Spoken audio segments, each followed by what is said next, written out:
இந்த கதையில் மொத்தம் 4 பேருங்க. இதோ எழுஞ்சிக்கிறான்ல, இவன் பேர் தான் நிதிஷ்.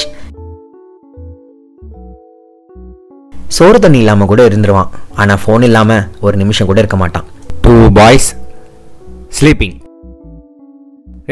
இந்த பாழா போன பப்ஜி சவுண்ட்னால கோவமா எழுஞ்சிக்கிறான்ல, இவன் பேர் தாங்க பாரி. இவன் யோசிக்கிறது மட்டும் வேற மாதிரி. எழுப்பி விட்டான், பல் அது வளர்க்குவோம். இந்த சிங்கம் புலியில என்ன பல்லா விளக்கிட்டு இருக்கு, அடே சாப்பிடலாம். டேய் அந்த ஃபேனை போடுறா. நான் அந்த ஃபேனை போடனா சபா, இதுக்கு நானே போட்டுருவேன். சோம்பேறித்தனமே ஒரு மனுஷனா இருந்தா அதுதான் மாறன். எஸ், இப்படி பேண்ட்டை மேலே தூக்கி போட்டுட்டு ஹேண்ட் கஃப் பட்டனை மாட்டிட்டு கண்ணாடியை போட்டுட்டு ஸ்டைலாக இருக்காரு, இவர் தான் நம்ம படத்தோட ஹீரோ. இவருக்கு மிஸ்டர் பர்ஃபெக்ட்னு இன்னொரு பேர் இருக்குங்க. அவர் எந்த அளவுக்கு பர்ஃபெக்ட்னா அவர் முடி கூட கலையக்கூடாது. அது மட்டும் இல்லை, அந்த 3 பேரோட வாழ்க்கையில் இவரோட ஒப்பீனியன்ஸை சொல்லி சொல்லி நியாயம் தீர்த்துட்டே இருப்பாரு. இவர் பேரு மான், நியாயமான்.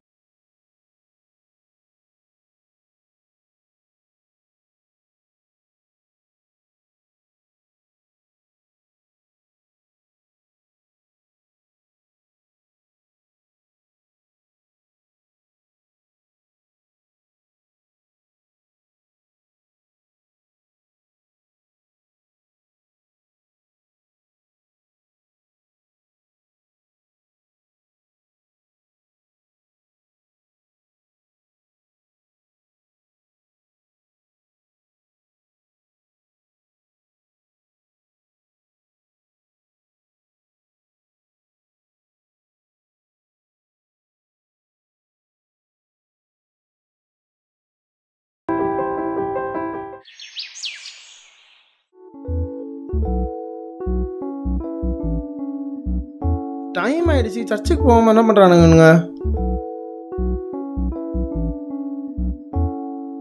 யாரா அது லைட்டா போட்டது? ஏய் இருடா, நான் பார்க்குறேன். ஐயோ மணி 8, தூக்கம்.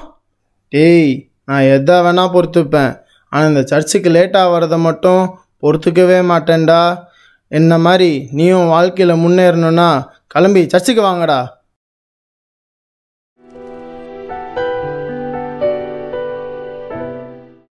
டேய்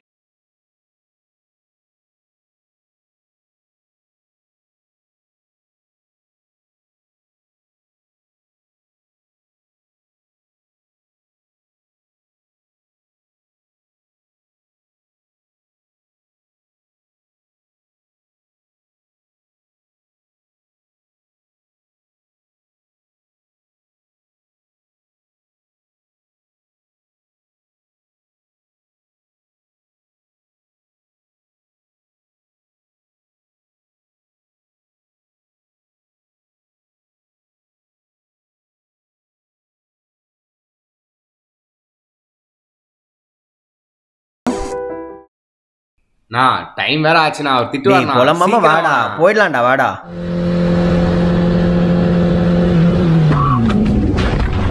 டேய் அந்த குழந்தை எடுத்து ஓடுறானுங்கடா. டேய் போய் அவனை புடிங்கடா. நில்றா. டேய் டேய் இங்க வாங்கடா. ஐயோ, என்ன இவ்வளோ ரத்தம் போச்சு? நான் ஹாஸ்பிட்டல் தூக்கணும். ரொம்ப நன்றிங்க சார். என் பையன் அடிபட்டு கிடக்கும் போது இந்த வீட்டில் இருக்கவங்க யாரோ தான் ஹாஸ்பிட்டலில் சேர்த்தேன்னு சொன்னாங்க சார். இன்னைக்கு என் பையன் உயிரோடு இருக்கான்னா அதுக்கு நீங்கள் தான் சார் காரணம். தம்பிங்களா வாங்கடா.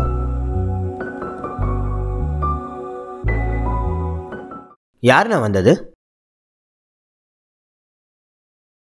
வந்தவர் உங்ககிட்ட தேங்க்ஸ் சொல்ல சொன்னார்ப்பா. அண்ணா வழக்கம் போல் எங்களை ஜட்ஜ் பண்ணிட்டீங்க தானே?